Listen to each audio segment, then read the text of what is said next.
now reached 5:30. We go next to public testimony. The rules for public testimony are on the screen, and I ask that speakers are respectful of these rules. I do not want to rule anyone out of order. I would note that the board does not take public comments on items related to personnel or individually named staff. Thank you. The majority of the speaker's time must be spent on the topic that he or she have indicated they wish to speak about. Each speaker has a 2-minute speaking time. When you are 30 seconds away from the end of your 2 minutes, you will have a yellow light on the podium. Please conclude your remarks when the red light comes on. Ms. Scheck, please read off the testimony speakers, 3 at a time, and when you hear your name, if you would line up behind so we can keep rolling. And thank you very much for taking your time to come speak with us. It is hugely appreciated, and we do listen. Thank you. First up for public testimony, we have Max Sebastian Pedro, followed by Andrea Radosevich, and then Clifford Mayer. Okay. Hello, my name is Maximiliano Sebastian Pedro. I'm from Guatemala, the city of Huehuetenango. I speak Acateco, Spanish, and English. Acateco is an indigenous dialect from the Mayan people. I am a student at Sierra Rose School. I have been at our school for 1 year and 6 months. In the United States for 1 year and 8 months. I like my school because it helped me to be successful. My classmate told me, don't worry, you will understand little by little English language. So learning English was difficult for me. To learn science was hard because I didn't understand, but now I can do it. So problem number 2, I would like to have more clues in my school. When we move from place to another place, it can be a frustrating challenge. So you have to say goodbye to your friends, family, etc. You know, guys. So I would like that in my school we're given the opportunity to make a group of students from my country and culture. So because the Mayan community of Guatemala is increasing in students, need help so that they can get familiar with the English. The American culture with the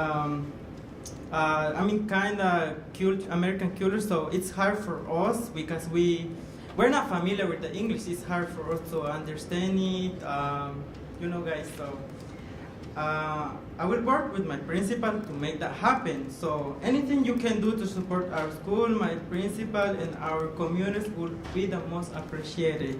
So thank you for the opportunity to speak with you today about my experience, so my school and our learning. Gracias.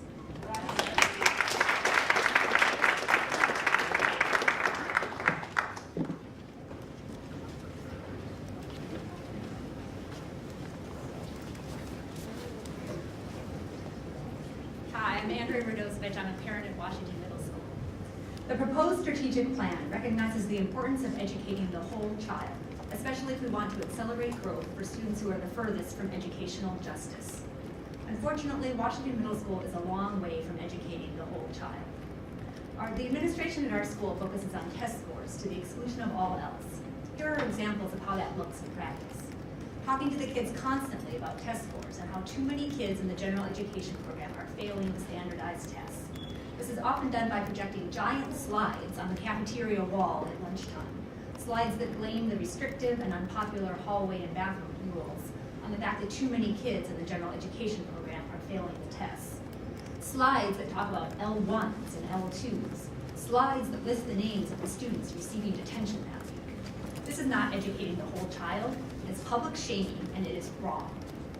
The children in our school that the principal refers to as L1s and L2s, these are children with names and dreams and incredible strengths. We need to recognize and celebrate those strengths and build on them. That is what our teachers want to do. They want to educate the whole child, but their voices are being ignored. Our teachers are tired, discouraged, and seeking to leave. Many students and parents say that the school feels like a prison this year. There are restrictions on going to the bathroom, there are hall sweeps, locked doors, security guards banging on the stalls in the bathrooms. When you think about the school to prison pipeline, and then you think about the climate in Washington Middle School this year, That is not a comfortable thought. Once again, this is not educating the whole child. As you consider this strategic plan, please think about how you will make sure it is properly implemented, consistent with the vision of educating the whole child, and what you will do when it is not. Thank you.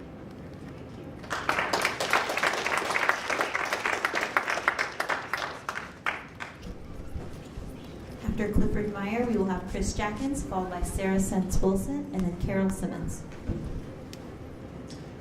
I want to thank Director Geary and other people in the room who worked on the strategic plan. You clearly put a tremendous amount of effort into it. Thank you. It has some great elements, especially what I hope is a new commitment to equity by this district. And I think we should all be thrilled that the board has prioritized predictable and consistent operational systems. Sounds like high standards for transportation, student assignment, outreach, and more. Thank you. But you're not setting those standards for schools.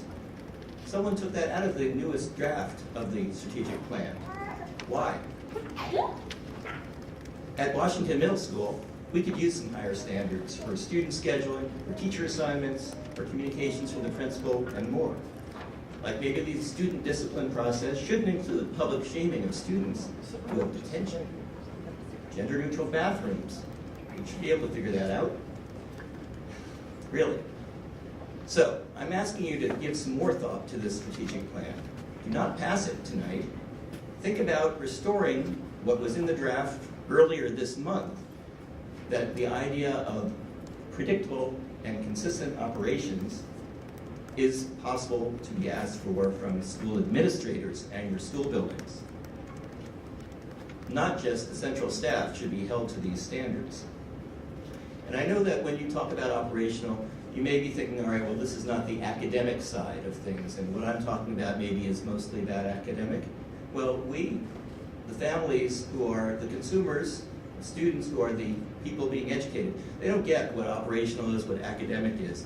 They just want responsibility in the school buildings and to know that things will be done right. Thank you.